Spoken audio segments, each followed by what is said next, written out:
All right, everyone. So we picked up last week on, let me see what page.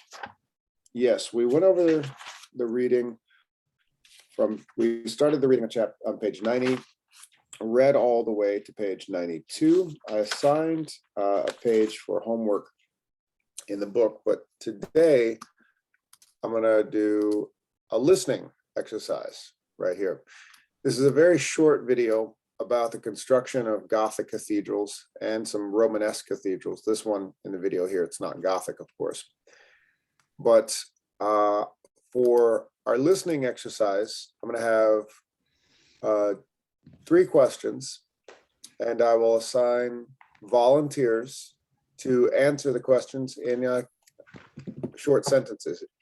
And since this is a complicated topic, I can have 2 volunteers for each question. You can both take a crack at it. So for question number 1, oh, here comes Swapa. All right. So question number 1, what were some of the purposes, so plural, some of the purposes of stained glass windows?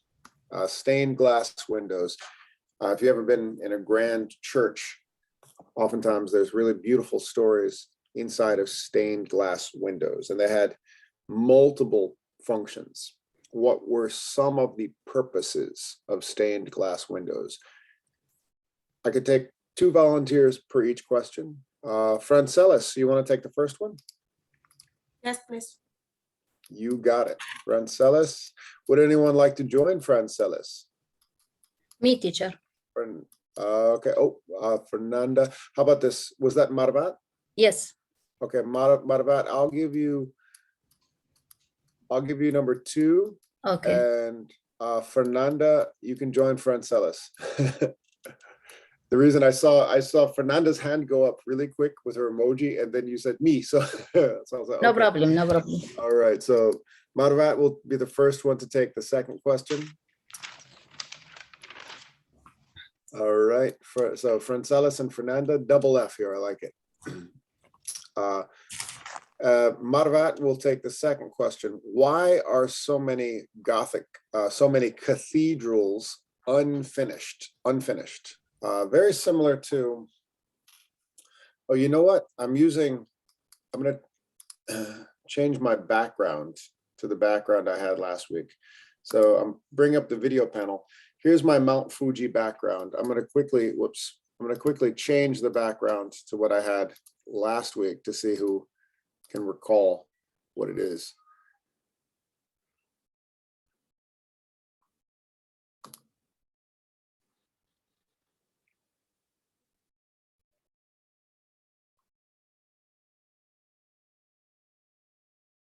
There it is. Okay. Who remembers what this is from last week? I'm pointing to my background here. The Gran Familia. Yes, there we go. Good. So yes, so this is, I chose this as my background last week because we were talking about why so many of these grand cathedrals are not finished and have been under construction for generations. So Marvat will take that question. And would anyone like to join Marvat?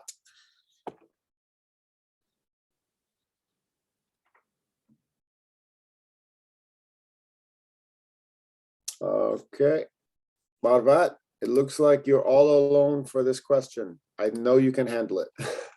Okay. All right. Last question. How did the Renaissance change architecture? Now, for this question, it comes up in the video. That's a historical question, but it was not in our textbook. So just for sake of scaffolding of the subject, does anybody know what the Renaissance refers to? What's the Renaissance?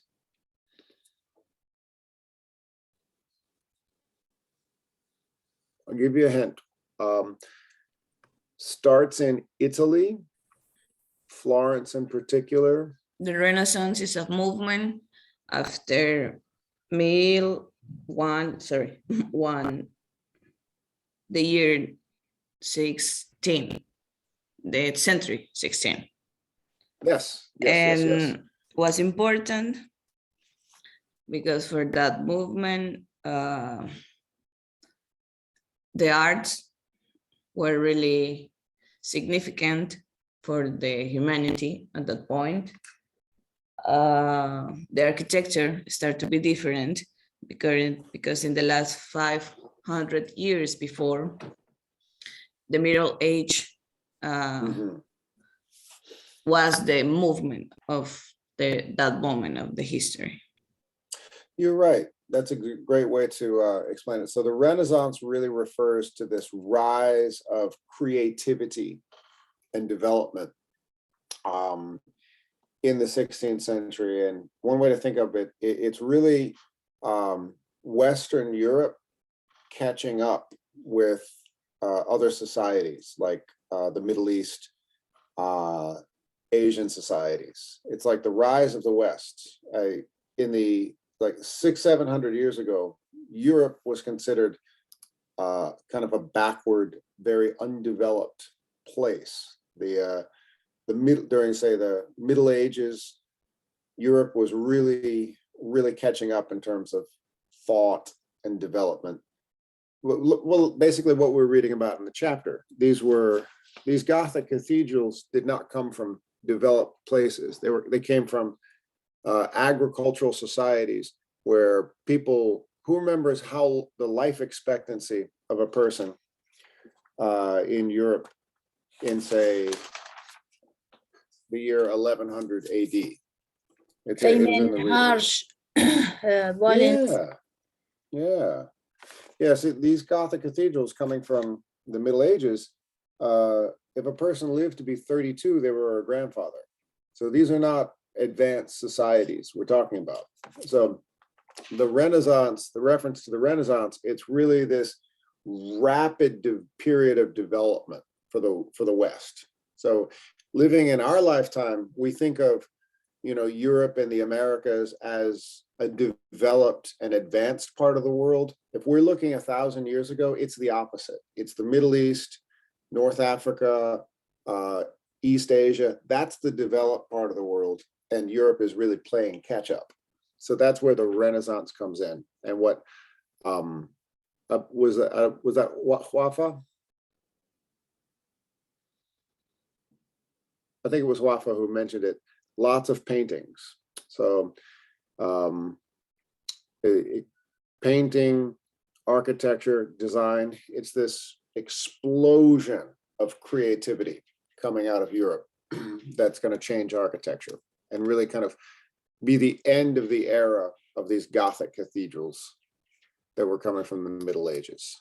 So, yes. Oh, yeah. Thank you, Wafa. I appreciate it. I know you're working right now. So I don't want you to get, if you can't answer questions, I don't want you to get in trouble. So here we go. Enough talking. Who would like to take the third question? Me, teacher. You got it. Was that Kimberly? Kimberly, yeah. Kimberly.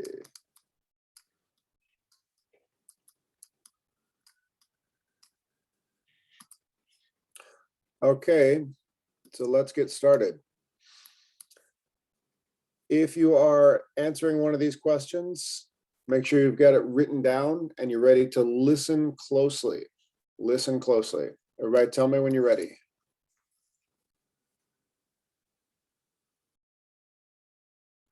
Francelis and Fernanda ready? Yes, teacher. Wonderful. Maravat ready? Yes. And Kimberly ready? Okay, here we go.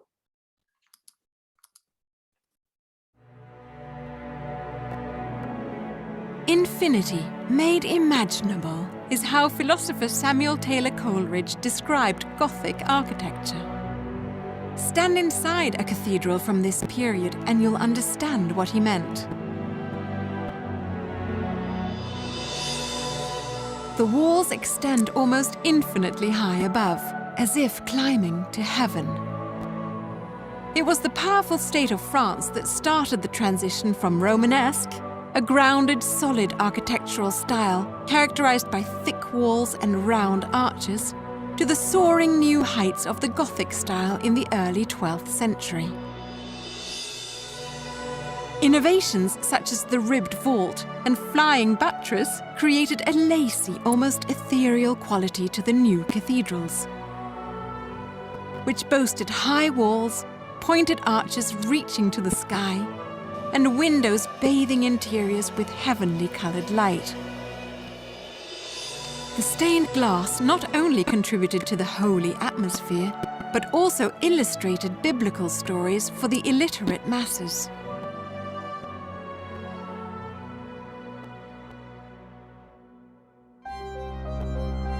The Gothic style evolved over the next 400 years, but one of its drawbacks was the immense cost.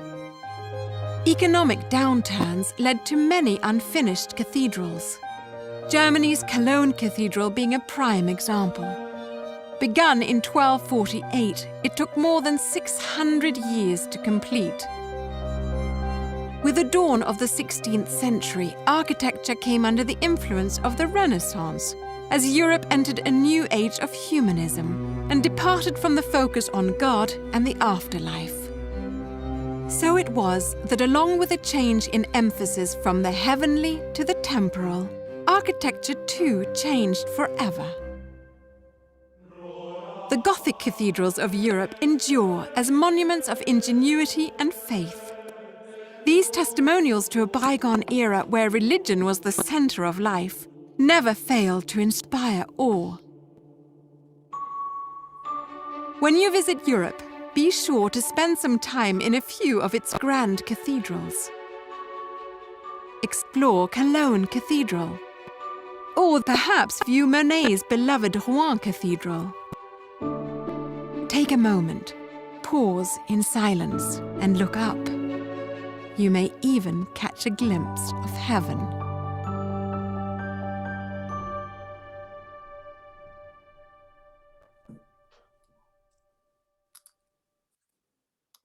All right.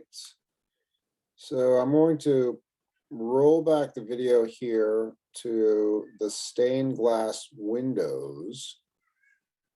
There we are. All right.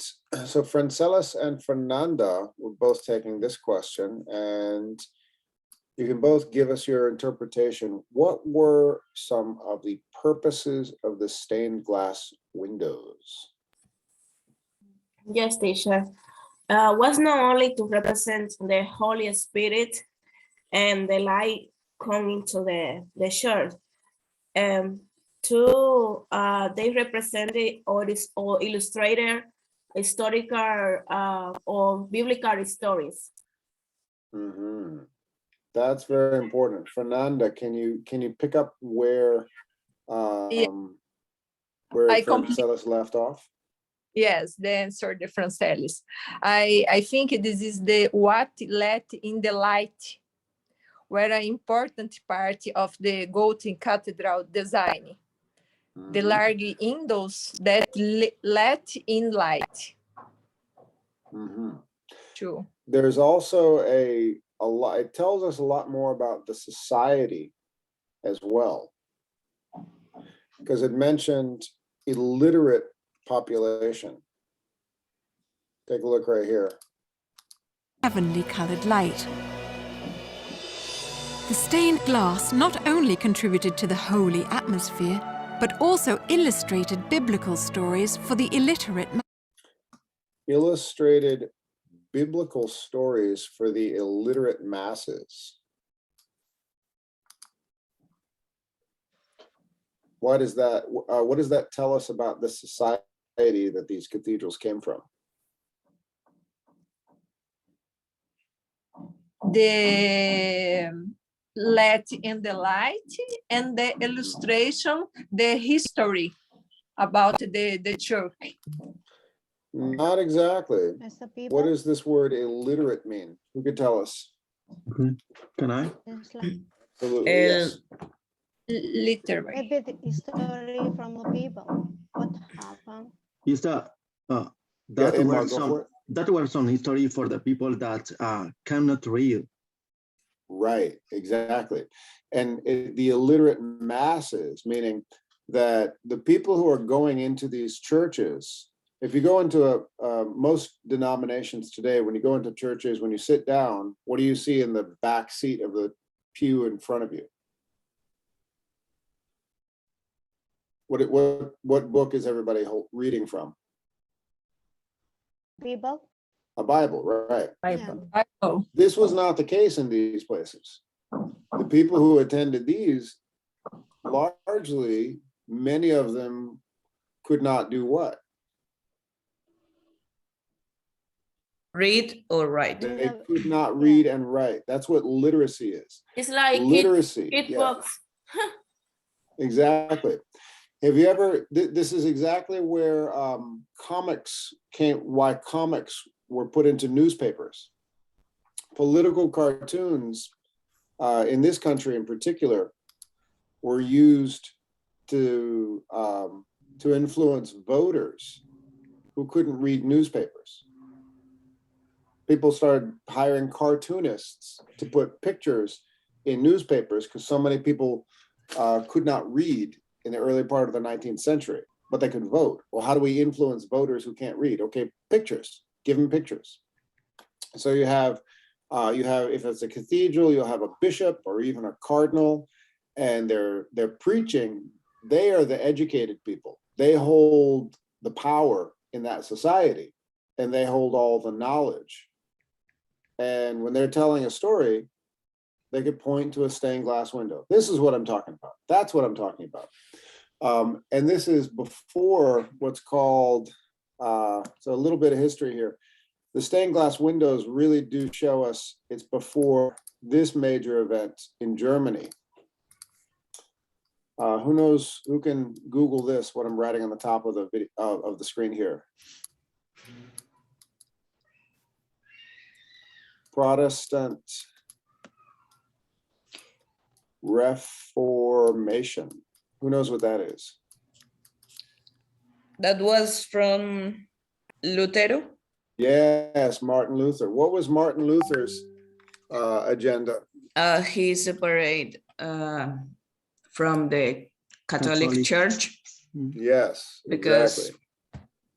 they want, I think he wants, or something happened between he and the Vatican. So he Yes. said, I'm going to create my own religion, and bye. And he wrote 10 things or 100 things. Mhm. Yes, excellent. Yes, he did. He wrote charges against the church. It was charging them of corruption. But largely what his agenda was is he didn't want a priest to preach to the congregation. He wanted everyone in the congregation to read the Bible themselves and make up their own mind and have, his whole thing was have your own relationship with whatever you believe. With in his words, everyone should have their own relationship with God, and there shouldn't be cut out the middleman. With or without the priest, any individual can have their own relationship with their faith. So a lot of the reason why a lot of these Gothic cathedrals from the Middle Ages have these stories is because people were not reading. They were only listening to the priest. And this was a visual aid as for the stories that were being told. Around the same time, there was what's called the Great Schism. And this is a more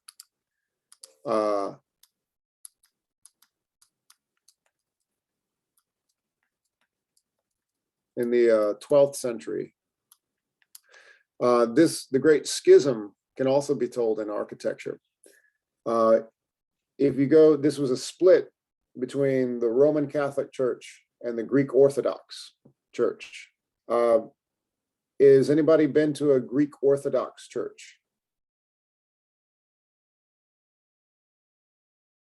The Greek Orthodox churches, which that would be the church that would move further Eastern Europe, and what would later become, what would start in Kiev, now part of Ukraine, and spread to what would become Russia. Is they would have huge churches with green and gold paintings, and they would illustrate stories in the Bible in very metallic colors all along the walls, and they would have their own distinctions, but they wouldn't use the same language as the Roman Catholic Church. They would use a totally different alphabet. So all of the stories that would be told on the walls of a Gothic cathedral in Western Europe would be told in Latin, and they would use this alphabet. Who knows what this alphabet is? Roman. Roman. Roma. Who could get right now? In the east of Europe, they would use this alphabet, and they would develop their own language, which is now known as. Who could tell me what this language is? One of you I know can read it, and I'm not going to name names. Her name is Bruna. Greg. Yeah. Cyrillic. Well, right, Cyrillic. You lived in Greece and you're from Albania, so you've had influence from this great schism. So the Eastern Europe would become Greek Orthodox, and they would read and write with the Greek alphabet, and Western Europe would stay Roman Catholic. I should say stay, not become, stay Roman Catholic. And wherever these denominations spread, that would become the languages that we would read. So if we trace our own history back and wonder, why do we read in this language and write in this language? It goes back to this great schism of where the religion would spread. So when you look at an old building like this and wonder, why are there so many stories? It was really a message from the people who had the power to spread their cultural influence. Fun stuff, right? Marvat, good job, Francelis and Fernanda. Marvat, tell us, why are so many of these cathedrals unfinished? Yes, so many cathedral unfinished because the economic environment and the high cost of the huge building, and this magnitude church need a lot of workers, and tools should be present at the site of the building. And in the 12th century, the average age of the workers between 25, and there is a little number of the workers because there are farming, and the simple tool used to build this is a magnified church. Very good, very good. I think you were talking a bit fast, but what you said was spot on, 100% accurate. Yes, a lot of these cathedrals are unfinished even today. And I'm actually going to share a story on WhatsApp of a very famous Gothic cathedral in Paris that was finished, but is now being reconstructed. I'm going to share it with everybody after question number 3. Question number 3, how did the Renaissance change architecture? Kimberly. So, can you hear me? Oh yeah, crystal clear. The Renaissance period changed architecture by making the religion the center of life, making emphasis on a new age of humanism where God and the heavenly changed completely their architecture. And then they came up with new ways of buildings. Very good. Now, she mentioned a new vocab word, humanism. Humanism was it was a secular movement that was, it was part of the Renaissance as well. There were a lot of advancement of science and technology. Secular means non-religious, but essentially this is what architecture started to look like around the Renaissance, 16th century. And really the era of the Gothic cathedral had come to an end. And even though many new Gothic cathedrals weren't being built as fast, many remained under construction and are still under construction today.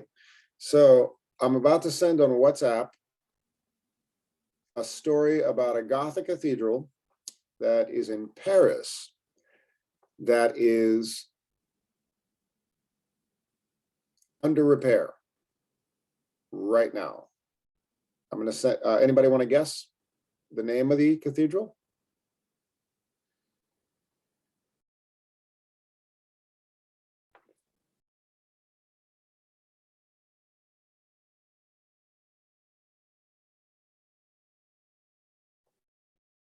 Anybody want to take a guess? Okay, here it comes. Everybody take a look in your WhatsApp.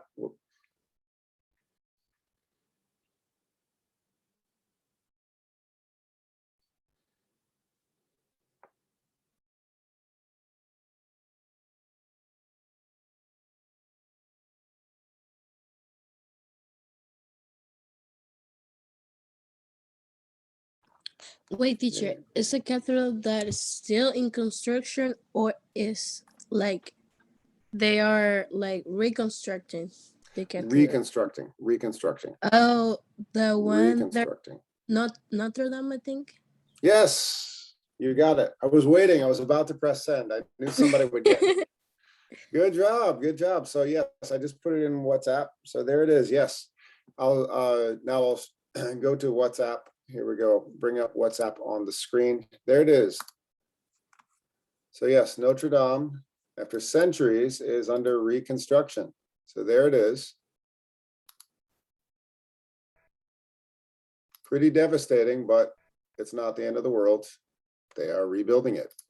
Hello.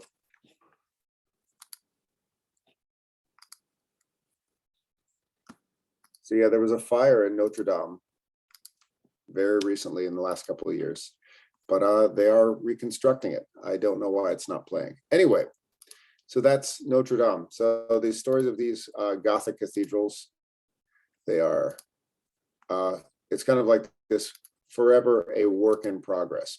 Anyway, so that concludes the bit on Gothic cathedrals today. Let's go to writing. All right. So at the end of semester, you take what's called a Tabe test, and it's just a writing test to make sure that everybody has progressed somewhat or can read and write at a high secondary or college level. And what I like to do just before that is review a lot of writing basics. So some of the writing basics I like to go over. I mean, we went into writing essays, we went into peer reviews and thesis statement and all that good stuff. But I like to go back to the very, very, very basic components of writing just before you take a writing test. So today, punctuation marks. All right.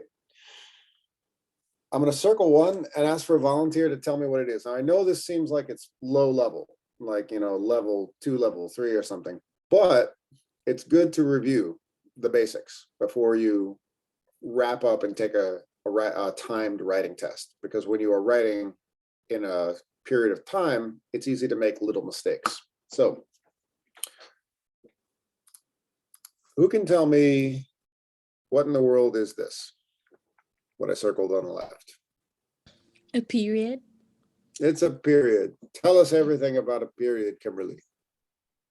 The period is used at the end of a sentence, or when you want to like cut a sentence and talk about something similar.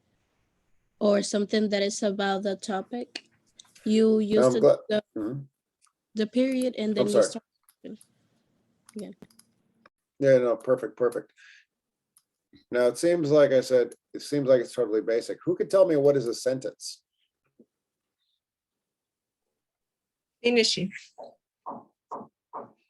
Finish the sentence. What is a sentence? I love asking this question because I always hear at least 2 minutes of silence. Good to go back to the basics. Take a moment, tell me what is a sentence? Group of words with one idea. Close.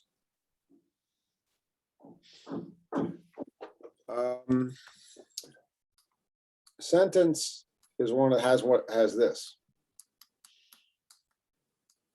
Who remembers that?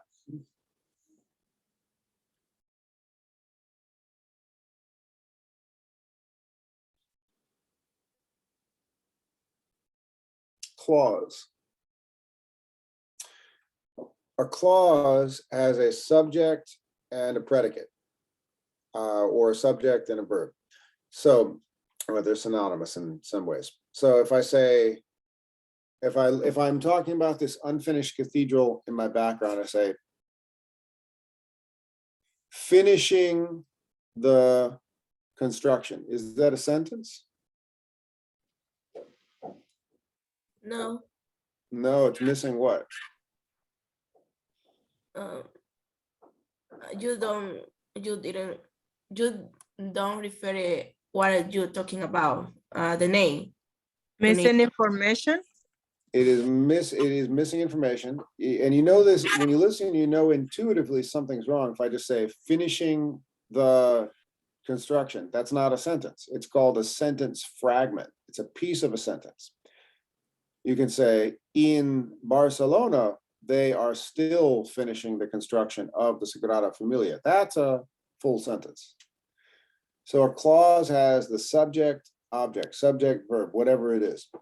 So the period identifies the end of the sentence, and the sentence has an independent clause,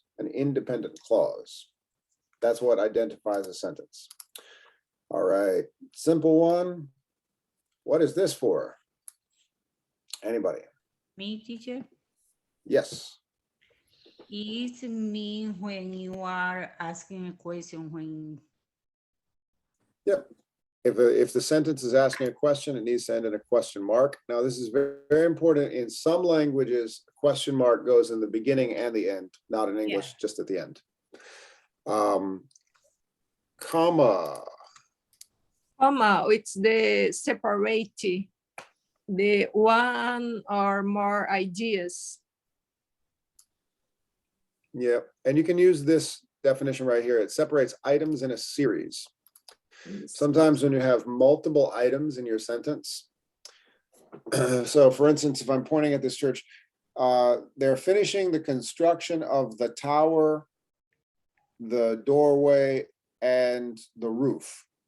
I want to put some commas in that sentence to break up the series of items. So a comma, when you're reading it, you know, it tells the reader to pause, but it's separating items in a series is the best way to think about it. You can use to separate thousands and numbers. Mm-hmm. That's true. That's absolutely, yes. And those numbers would be items in a series, correct? Yes. Now, this next one is different in different languages, which is one reason I like to focus on it. A lot of Asian languages have adapted this punctuation, but it's not used in the same way. So for, Portuguese, French, Spanish speakers, it's used pretty much the same way. But in other languages, this piece of punctuation is used in a different way. Who could tell me what is the exclamation point?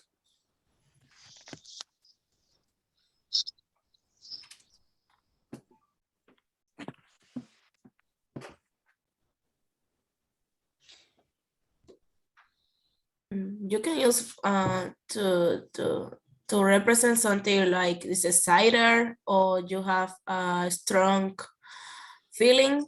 Mhm. Like, oh, whoa. Exactly. Wow.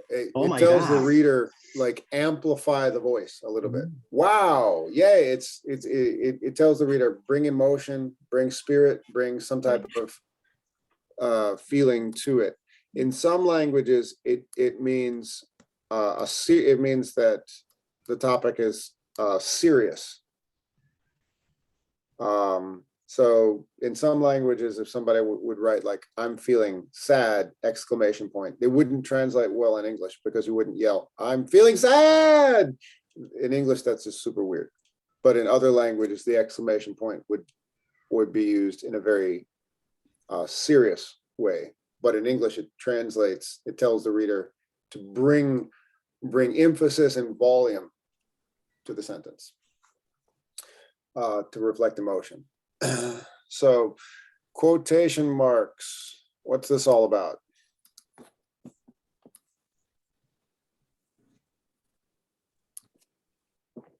Sure, you can use it on tiles. You can also use it on certain words or direct quotes. Mm-hmm. Mm-hmm. It's a quotation mark is essentially if you're writing something and the words are not yours, you're borrowing something from somewhere else, you can put it in quotes. And that's very important when you get to college.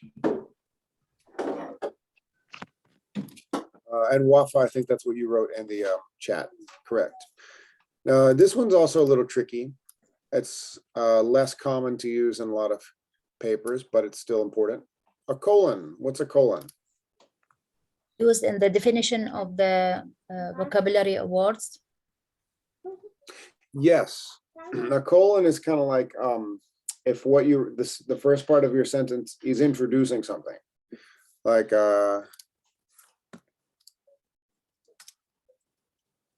presenting El Centro 2022 graduates. I might put a colon there for the graduation ceremony that's coming up. I would put a colon and then the names of graduates. Bruna Alusaj, Belkis Tapia, Fernando Bijos, comma. Franceles Encarnacion, comma. But the colon, what I wrote right there, it'd be introducing something else. So you put those two dots both as kind of after an introduction to something else.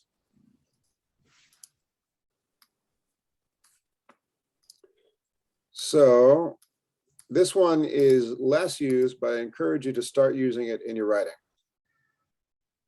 Semicolon. What in the world is a semicolon?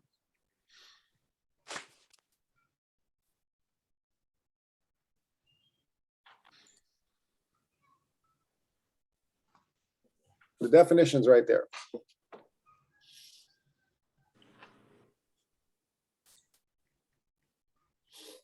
I'll underline it. Who wants to read?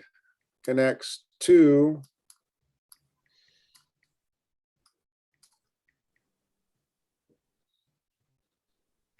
two complete sentences that are related. If I'm describing the building behind me, the Sagrada Familia has been under construction for over 100 years. There is still a lot of work to be done among the towers, and many skilled people need to be hired. All of that, what I just said, it's really hard to put into one single sentence. And it becomes, if I try, it becomes a run-on sentence.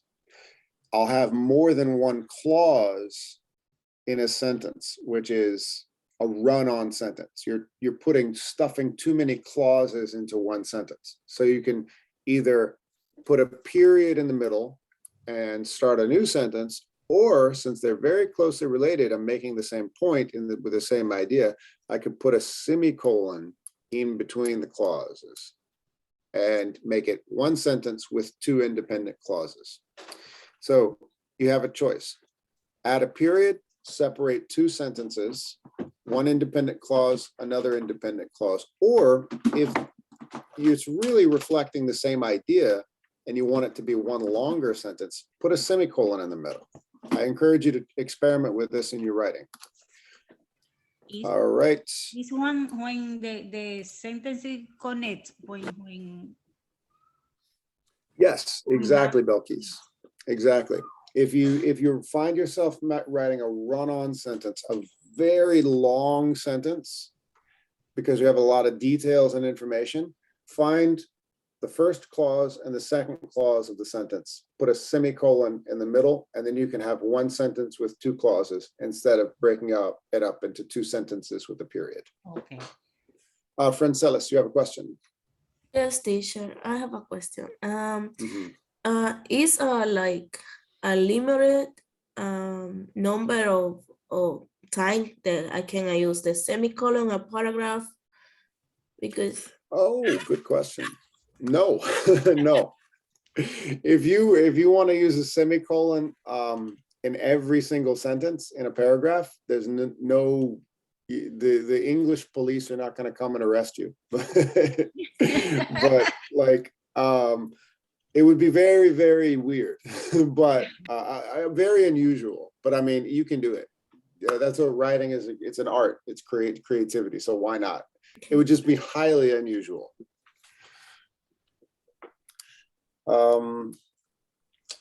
Inmar, yes. Yes, George, I have a question with the column. Yep. If I write a sentence, but I need photo or some example after the sentence, can I use the column? Think of it as something after an introduction. So if you're talking about, let's say your resume, you were a doctor. Yep. My previous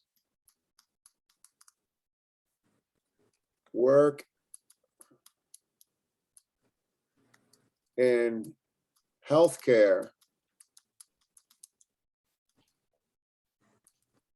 alone, that's not an independent clause. You might add a colon and then introduce what you did before, just as an example. Okay, but for, Does that help? I have another example, but I don't know if I'm Sure. if it's correct. Go for it. For example, okay, I need prescribe some medication. Like, can I use after that a column to put azithromycin, aspirin? You're talking about writing the prescription for the patient? Yes. You usually would not, you usually wouldn't see a colon in a written prescription. So you would just say, it would just be one single clause. It would just be name of the patient's name is prescribed said medication. Usually there wouldn't be a colon. I mean, you could, but it would be very, very unusual. I would say in terms of that, I would actually start reading prescriptions of your colleagues, what other doctors in America are writing, and then follow that format. And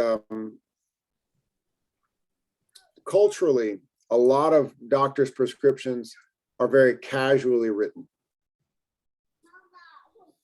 And sometimes they're not even written in paragraph form. They're just name of, it'll be on a template, name of patient, medication, and then you just write the name of the medication and sign your name. So I would, for that type of situation, I would follow your colleagues and just do what they did, do what they do to make it easy as possible for the client.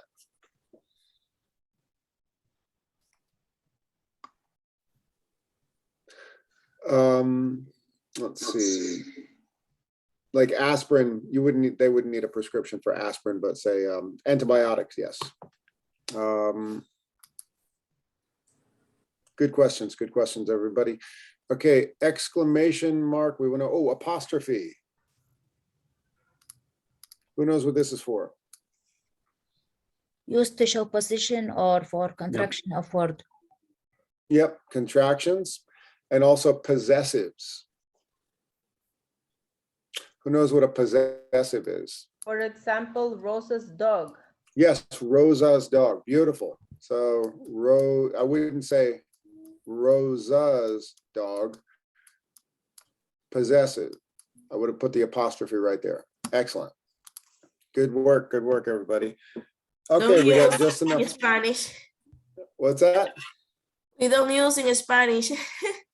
No. It's tricky. It's really tricky. If you are learning Spanish, don't use it because right now we use for to put shorter the words. For contractions, but not Yes. possessives. Mhm. That's good to know. So contractions, yes. Possessives, no. Very good to know. All right. Okay, so that's a good review of punctuation. Let's do some exercises here. Everybody on your own, try this. Okay. We're going to run out of time pretty soon. Take a moment and whoever is using a laptop, well, actually, is anybody using a laptop that's not a Chromebook? Me, teacher. Yeah, teacher. It's Okay. not. All right, great. I will make you co-host and you can, so first one was Francelis, right? Yes. So Francelis, you can,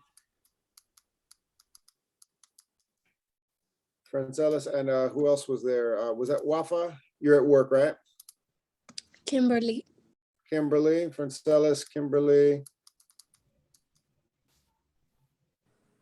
Okay, and who else is using a laptop that's not a Chromebook? The reason I ask is because if you are, you can use these illustration tools like this, if you're on a Mac or a PC. Chromebooks, for whatever reason, when you use the Zoom on a Chromebook, they just don't give you the illustration tools. I mean, it's not the end of the world. You can live without making a smiley face on your screen. It's okay. But for this particular exercise, I'm going to make Francelis co-host, Kimberly co-host, and I'm going to ask you to correct the punctuation on the screen with your animation tools. I'm sorry, Georgie, with your, my cell phone now. you can do it on your cell phone? Yes. Awesome. Fernanda, you take number 3. Okay, and everybody else, you can do this on your own. We can figure it out. These sentences might look familiar because I took them from the textbook. I took sentences from the textbook, but I messed up the punctuation. So each one of them has a problem, and I want you to figure out exactly what it is. And so if you want to add a comma, draw the comma in the right place. If you want to, that's an ugly comma. Okay, that's a prettier comma. If you want to add a period, if you want to add a question mark, an exclamation point, a semicolon, whatever you want to do, use your illustration tools to do that. And if your illustration tools are not working, you can see if one of your other classmates can do it. All right. We've got 5 minutes and you can talk about this if you're not sure. So Francelis, if you're not sure what's wrong with the sentence, ask for help from your other classmates. Go for it, everybody. Have fun. I'm stepping away. I'm not going to say a word.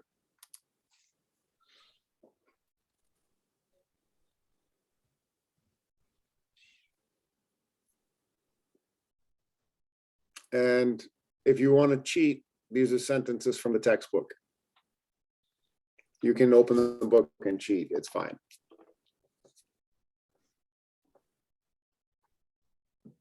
Oh, I haven't made you co-host yet. Sorry. So Francelis, you are co-host. Oh, yeah. Fernanda, you are also co-host. And Kimberly, you are also co-host. Where did Kimberly go? Oh, there she is. Okay. All right, Kimberly, you are also a co-host. Okay. So my hands are up. When you're ready, add punctuation.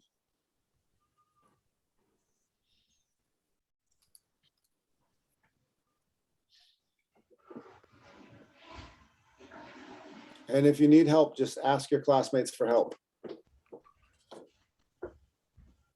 And if you don't want to ask verbally, you can text each other.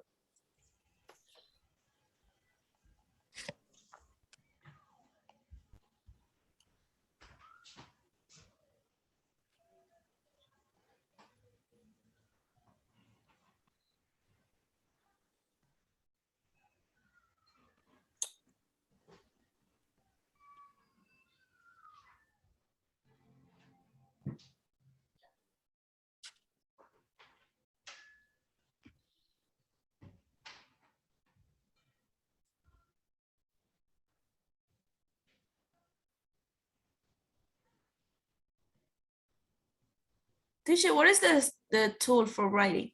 And It should be, it should be a little line on your toolbar. It says draw with a little wavy line there.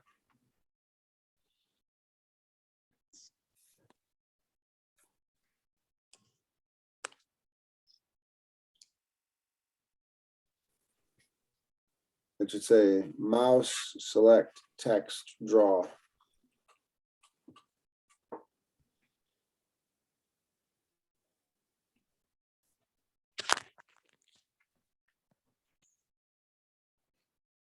Fernanda, can you draw on the screen okay? No, I'm difficult for me and my cell phone. Okay, no problem. I can see it, teacher, sorry. All right. Many. You know what we'll do? It's okay. So Fernanda, Kimberly, Francelis, we'll take a break and then you can just tell me what changes you'd like to make. No big deal. Or you can write it in the chat and I'll draw. All right. Okay, thank you. And let's okay, it's 11 o'clock right now. It's time for our break. So I'm going to stop the share. Now we'll go to the stopwatch. Here we go.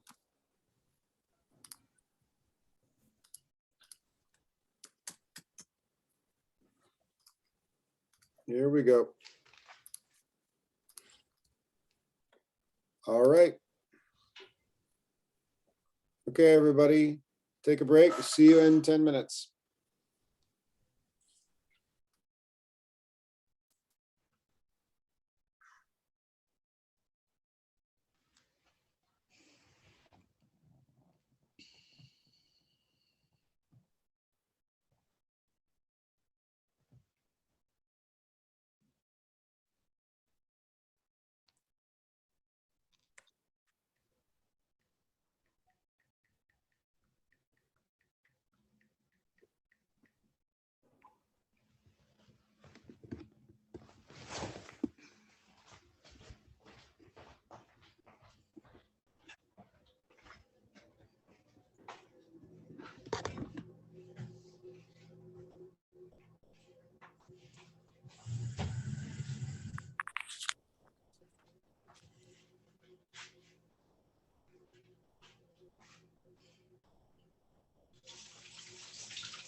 Bueno, venga, vamos. Tú estás con la como quiera.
Pero ni contestó Lupita.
Okay, everybody is back. Hope you had a nice break. Got something to eat or drink. Let's continue our class. And moving on.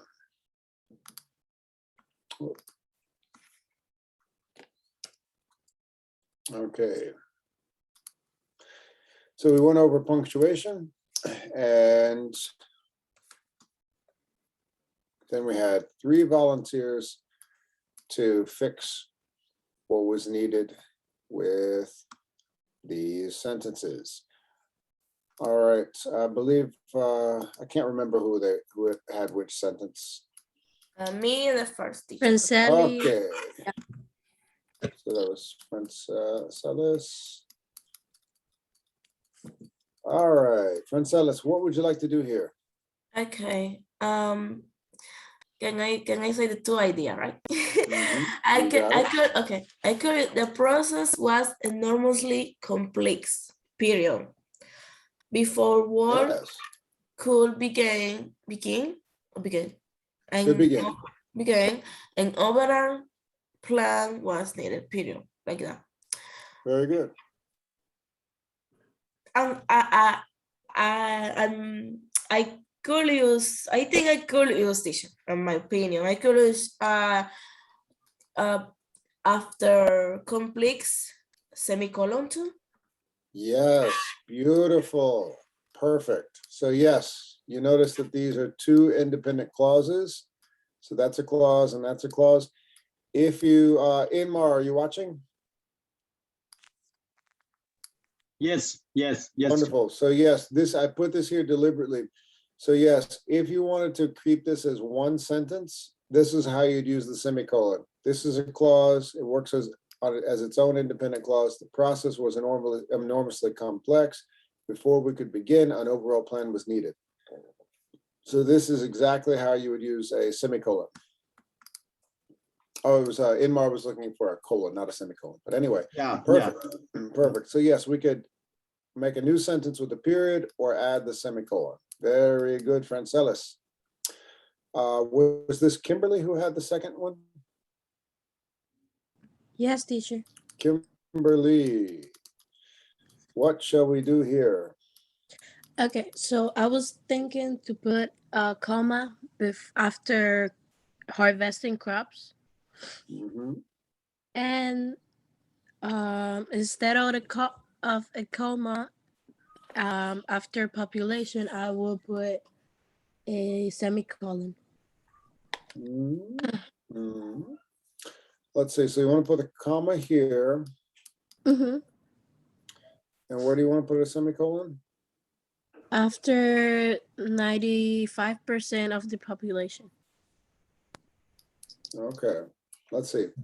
Planting, tending, and harvesting crops, comma, represented the primary occupation of up to 95% of the population, whose survival literally depends on crops. All right, now if you put the semicolon here, that means this has to be an independent clause, meaning work as its own sentence.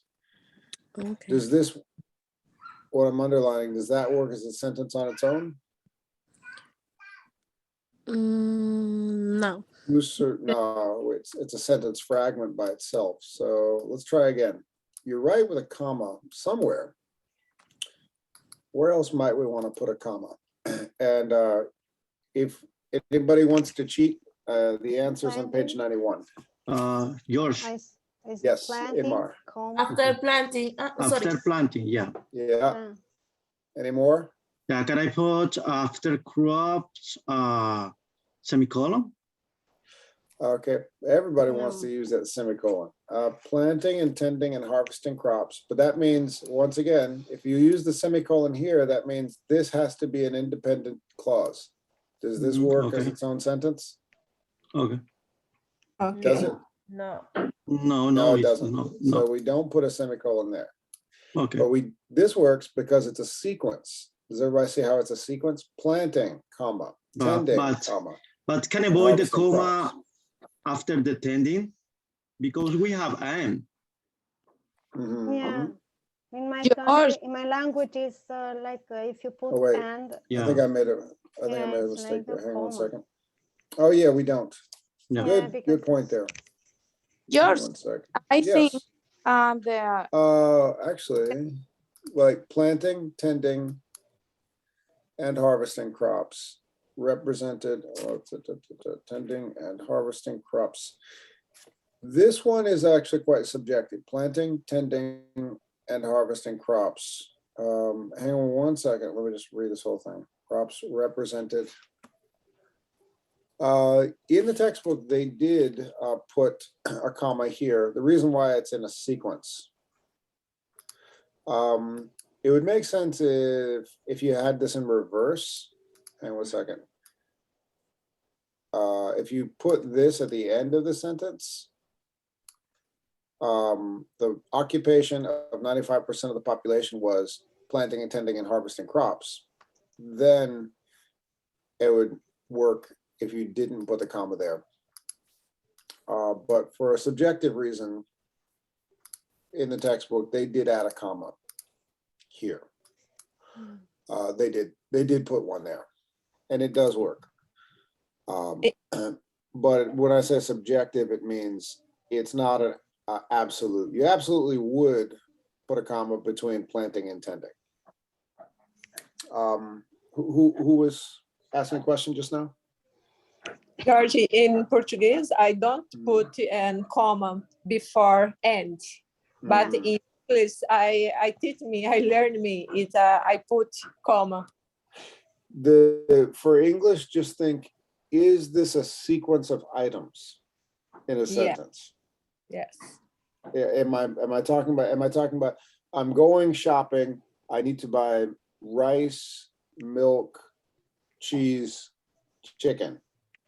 Mm-hmm. And maybe we put "and" as the last in the cheese and chicken. If we then, and it's the end of a sentence, yeah, we just do rice, comma, milk, comma, cheese, comma. Just think of it. Are we sequencing items? That's where you want to put. Are we sequencing items in a sentence? That's where we want to add a comma. Good stuff, everybody. Was it Fernanda? Did you have the last one? Yes. Fernanda. Oh wait, planting, tending, and harvesting crops. Yep. How we may wonder, column. Did the ordinary people manage these facts of tremendous physical and creative effort? Question mark. Yes, beautiful. It's a question. That is correct.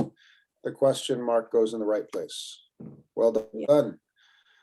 All right. So that is the punctuation exercise. And I gave everyone kind of a self-test with some tricky punctuation questions on Google Classroom. And you can do that on your own.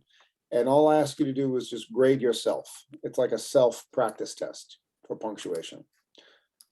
But the really fun part of class today is next.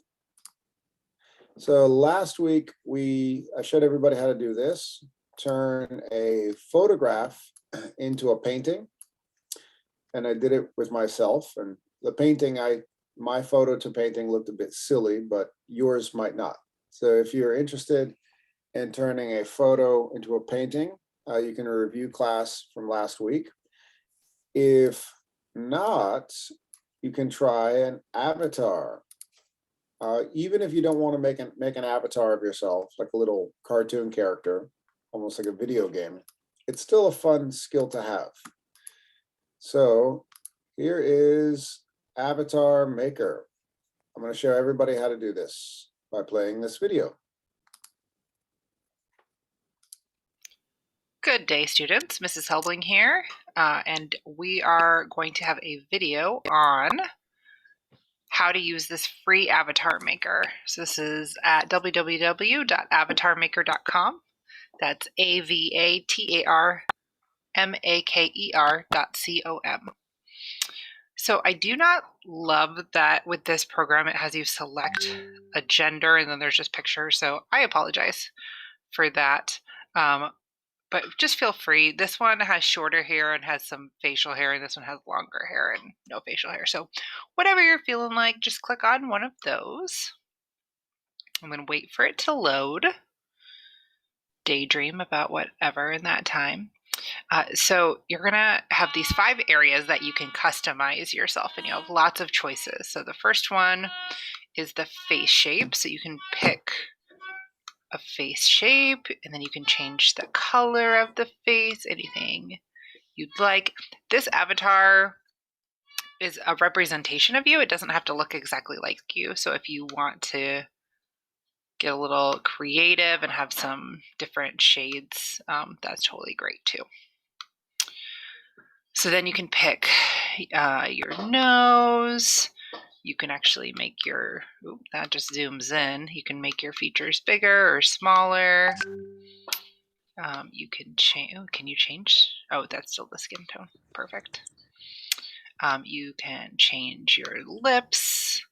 I think you can change the color of your lips. You can change your ears. You can have cool pointy ears if you want. You can have any kind of ears.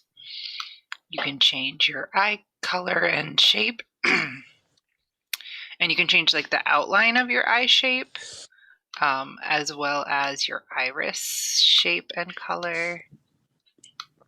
You can change your eyebrows. You can be very skeptical, or you could be kind of concerned. You can pick cool shades if you want. Then you can change the hair. It's kind of sweet. You can add a mustache. Remember, if you have a mustache in real life, great. If you don't, but you want one for this, go for it. This is your moment to shine. You can add a beard if you want. You can change your clothes and your clothing color. And then you can also change the background and the background color. So lots of things to play with. You can also randomize it, where you just click random, and that can give you like a different start, which is kind of fun. And then you can go in and change things to represent you. And then once your avatar is done, you're ready for taking a screenshot, and that'll be in the other video. Thank you so much. All right, so that teacher made the tutorial video for me. I just sent Avatar Maker to everyone in their WhatsApp, but I'm going to show everybody how to do it right here. Like she said, it's not perfect. It's not every one imaginable. And she mentioned, okay, not everybody fits this select gender option, but whatever. Just start playing with it. And this is particularly good for folks who are looking for the right picture or don't want to use a picture. You can create a character, an avatar for yourself. So for instance, if my name is, I'm just going to create a fictional student. Give me a name, any name, everybody. Uma. Uma, U-M-A? Okay. Thank you, El Centro. I learned so much and made so many lifelong friendships. Hold on a second. Wait a minute. I'm gonna have a little fun. Everyone is great except for George. His class is boring. No. No. I'm just messing with that. I was one of that. Okay. All right. And then whatever. I'll just pick. I'll make myself a woman. I'm a fictional student. I can go into eyes, ears, the background, whatever else. Okay, a tree, random. Okay. There. Actually, just pick which one. I'm just going to keep clicking random. Who wants which one? Just tell me to stop.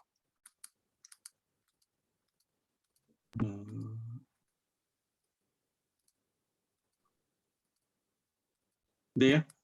Okay, here I am. Eyes. Iris. Okay, looks like I'm looking in a certain direction. Ooh, interesting.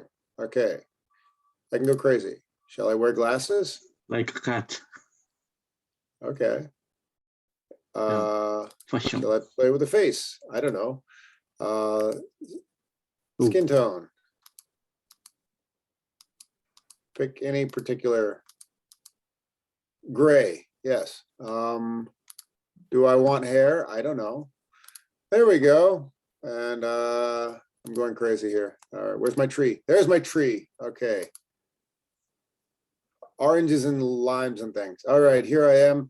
My name is Uma. I can either take a screenshot or I can download it. You can click download. If you don't want to do that, just take a little screenshot I'm using a Mac for this particular class. You can do a screenshot on a Chromebook by pressing Control and the button with the two rectangles at the top. Where's Uma? Okay, here I am. There we go. Boom. All right.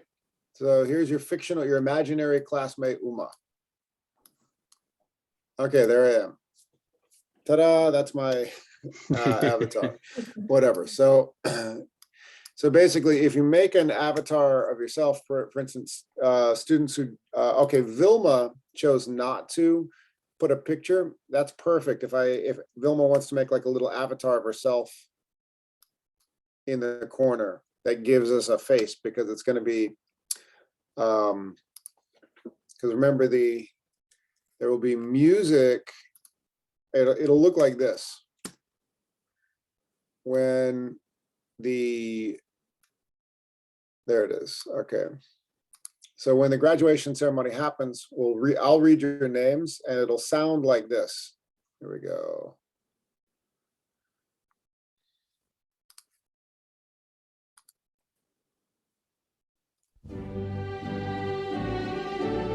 So that won't be there.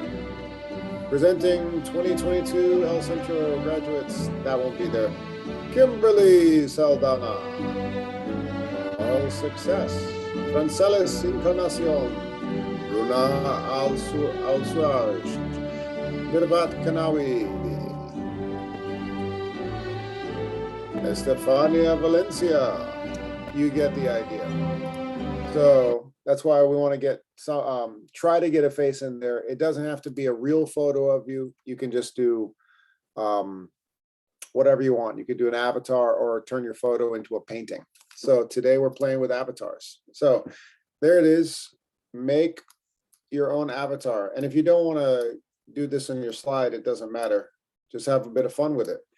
So Avatar Maker is on your WhatsApp. I wish there was an option for students who would want to wear a hijab, but it doesn't look like there is. I can try to find another Avatar Maker with a hijab option, but you know, nothing's perfect. Here is, okay, here is Avatar Maker. I'm going to send it to everybody. Everyone. Okay, Avatar Maker. All right, it's in the chat. I'm going to stop sharing my screen. I'm going to put everyone into some breakout rooms. And as you play with this, just have fun. Enjoy it. You can do it on your phone. You can do it on your computer. Share, talk, have fun. And periodically, I might pull you out of your breakout rooms just to do the end of semester interviews. Okay. Nice big class today. Let's make 4 breakout rooms. Any questions before we make our avatars? No. No, teacher. No, George. All right. So I'm going to stop recording here.